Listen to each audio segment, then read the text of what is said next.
स्वागत है सम्राट क्लासेस बाई अरुण में।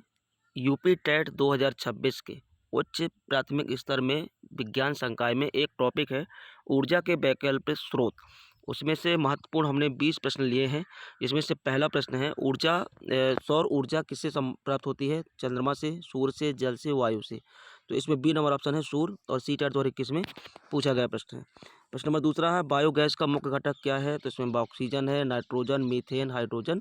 इसमें सी नंबर ऑप्शन है मीथेन और सी यूपी टेट 2020 में क्वेश्चन पूछा गया था। ठीक है। प्रश्न नंबर तीसरा है पवन ऊर्जा उत्पन्न करने के लिए किस यंत्र का उपयोग किया जाता है? तो टरबाइन का, जनरेटर का, पवन चक्की का, मोटर का। सी नंबर ऑप्शन है पवन चक्की और रीट 2022 में पूछा हुआ प्रश्न है। ठीक है। प्रश्न नंबर चौथा है कि निम्न में से कौन सा गैर पारंपरिक ऊर्जा स्रोत है? कोयला, पेट्रोलियम, सौर ऊर्जा, प्राकृतिक गैस। इसमें सी नंबर ऑप्शन है सौर ऊर्जा। सी टेट 2019 में पूछा गया प्रश्न है। प्रश्न नंबर पाँचवा है जल विद्युत ऊर्जा किससे उत्पन्न होती है? समुद्री लहरों से, बहते जल से, सूर्य से, वायु से। तो बी नंबर ऑप्शन है बहते जल से और सुपर टेट 2021 में पूछा गया प्रश्न है। ठीक है। प्रश्न नंबर छठवां है भारत में राष्ट्रीय सौर मिशन का कब प्रारंभ हुआ? 2005 में, 10 में, 2015 में और 2020 में। तो इसमें ऑप्शन नंबर बी है 2010 और ये KBS 2022 में प्रश्न पूछा गया प्रश्न है। ठीक है। प्रश्न नंबर सातवां है निम्न में से कौन सी अक्षय ऊर्जा है? डीजल, कोयला, पवन ऊर्जा, पेट्रोल। सी नंबर है पवन ऊर्जा और सी टेट 2018 में पूछा हुआ प्रश्न है। ठीक है। प्रश्न नंबर आठवां है गोबर गैस संयंत्र से प्राप्त गैस का उपयोग मुख्यतः किस में होता है? वाहन चलाने में, खाना पकाने में, बिजली उत्पादन में, उद्योगों में। तो बी नंबर है खाना पकाने में। यूपी टेट 2019 में पूछा गया प्रश्न है। प्रश्न नंबर नौवां है समुद्री ज्वार भाटा से प्राप्त ऊर्जा कहलाती है? भूतापीय ऊर्जा, ज्वारीय ऊर्जा, परमाणु ऊर्जा, सौर ऊर्जा।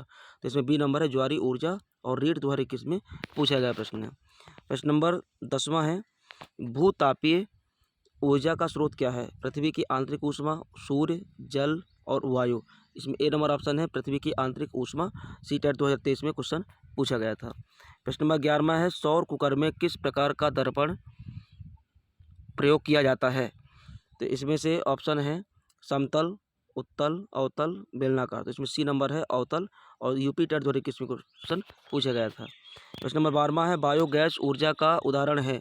लकड़ी, कोयला, पेट्रोल, डीजल। इसमें ए नंबर है लकड़ी और सुपर टेट 2020 में पूछा गया प्रश्न है।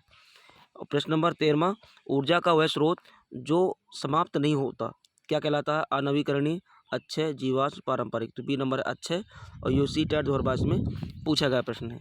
प्रश्न नंबर 14वां है निम्न में से कौन सा जीवाश्म ईंधन नहीं है? कोयला, पेट्रोलियम, प्राकृतिक गैस, सौर ऊर्जा।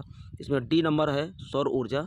ये जीवाश्म ईंधन नहीं है और रीट 2020 में ये पूछा गया प्रश्न है। प्रश्न नंबर 15वां भारत का पहला सौर ऊर्जा संचालित हवाई अड्डा कौन सा है? दिल्ली, मुंबई, कोचीन, चेन्नई। तो इसमें सी नंबर है कोचीन और KBS 2023 में पूछा गया प्रश्न है। प्रश्न नंबर 16वां है पवन ऊर्जा उत्पादन में भारत का अग्रणी राज्य कौन सा है? पंजाब, गुजरात, तमिलनाडु, बिहार। तो इसमें सी नंबर है तमिलनाडु और ये सी टेट 2021 में पूछा हुआ प्रश्न है। प्रश्न नंबर 17वां है सौर सेल किस ऊर्जा को विद्युत ऊर्जा में बदलता है? ऊष्मा को, प्रकाश को, है ना, ध्वनि को, रासायनिक को। तो इसमें बी नंबर है प्रकाश को। ठीक है। यूपी टेट 2022 में प्रश्न पूछा गया है। प्रश्न नंबर 18वां है निम्न में से कौन सा प्रदूषण रहित ऊर्जा स्रोत है? कोयला, डीजल, सौर ऊर्जा, पेट्रोल। तो इसमें सी नंबर है सौर ऊर्जा और रीट 2019 में पूछा गया प्रश्न है। प्रश्न नंबर 19वां है बायोगैस बनाने के लिए मुख्य कच्चा पदार्थ क्या है? प्लास्टिक, गोबर, मिट्टी, रेत। तो बी नंबर है गोबर और ये सुपर टेट 2022 में पूछा गया प्रश्न है। और आज का आखिरी प्रश्न है परमाणु ऊर्जा प्राप्त करने के लिए किस तत्व का उपयोग किया जाता है? यूरेनियम, तांबा, लोहा, एल्यूमिनियम। तो इसमें ए नंबर है यूरेनियम और ये यूपी टेट 2020 में पूछा गया प्रश्न। तो गाइज ये रहे महत्वपूर्ण 20 प्रश्न। कैसे लगे कमेंट में जरूर बताइएगा। अच्छा लगे आपके लिए मददगार हो तो आप हमारे चैनल को सब्सक्राइब करें ताकि आने वाला वीडियो आपको अपडेट के रूप में मिलता रहे। धन्यवाद।